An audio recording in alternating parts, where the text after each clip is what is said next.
তিরমিজি শরীফের 3610 নম্বর হাদিসের ভিতরে আনাস রাদিয়াল্লাহু তাআলা হতে বর্ণিত হাদিসটি। এই হাদিসের বিষয় হলো রাসূল আকরাম সাল্লাল্লাহু আলাইহি ওয়াসাল্লাম কিয়ামতের ময়দানে নেতৃত্ব দিবেন এবং তিনি সুরক্ষিত থাকবেন এবং তার হাতে জান্ডা থাকবে আল্লাহ তাআলা প্রশংসার, এবং সমস্ত মানুষের সামনে তিনি থাকবেন। রাসূলুল্লাহ সাল্লাল্লাহু আলাইহি ওয়াসাল্লাম মর্যাদার কথা এই হাদিসের ভিতরে এসেছে এবং শাফায়াতের কথা এখানে এসেছে। হাদিসটি পড়ি আমরা। আন আনাস রাদিয়াল্লাহু তাআলা আনহু قال, হযরত আনাস রাদিয়াল্লাহু তাআলা থেকে বর্ণিত, রাসূল সাল্লাল্লাহু আলাইহি ওয়াসাল্লাম বলেছেন, আনা আউয়ালু খুরুজান ওয়া আনা কাঈদুহুম ইদা ফাদু ওয়া আনা খাতিবুহুম ইদা আনতাসু ওয়া আনা মুস্তাশফিউহুম ইদা হাসিবু।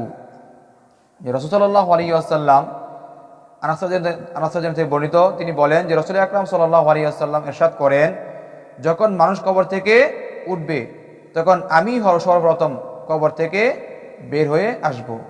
আর যখন লোকেরা দলবদ্ধ হয়ে আল্লাহর দরবারে উপস্থিত হওয়ার জন্য রওনা দিবেন, হ্যাঁ, ওয়া ইযা হুসিবু আনা মুবাশশিরুহুম ইযা আসিরুল কারামাতা ওয়াল মাফাতিহু ইয়াউমা ইদিন বিআইদি ওয়া আনা আকরামু ওয়ালিদি আদামা আলা রব্বি ইয়াতুফু আলাল আচ্ছা। এখানে রাসূল আকরাম সাল্লাল্লাহু আলাইহি ওয়াসাল্লাম বলতেছেন যে আমি তখন কি হব, সেই দলের মুখপত্র হব এবং আমি প্রতিনিধি হব সেই দলের, বুঝছেন নি? আর আমি হব তাদের মুখপত্র। তখন সবাই কি থাকবে? নীরব থাকবে, কেউ কথা বলবে না। রাসূল আকরাম সাল্লাল্লাহু আলাইহি ওয়াসাল্লাম তখন সামনে যাবে আর সুপারিশের জান্ডা রাসূল সাল্লাল্লাহু আলাইহি ওয়াসাল্লামের হাতে থাকবে। তিনি সবাইকে নিয়ে সামনে অগ্রসর হবেন এবং তিনি বনি আদম সন্তান তাকে বেষ্টনী করে রাখবে, ঘেরাও করে রাখবে।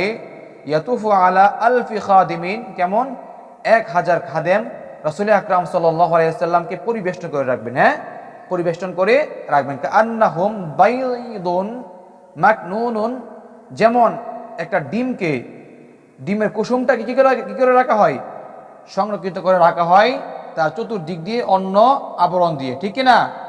আউ লুলু মাজমুমুন, অথবা এমন সুরক্ষিত মুক্তা যা সুন্দর করে কি করে সুরক্ষিত করে রাখা হবে আর ঝলমল করে থাকবে। তো রাসূল আকরাম সাল্লাল্লাহু আলাইহি ওয়াসাল্লাম ওই দিন মানুষের নেতৃত্ব দিবেন, আল্লাহ তাআলা সেই গুণ তিনাকে দান করবেন।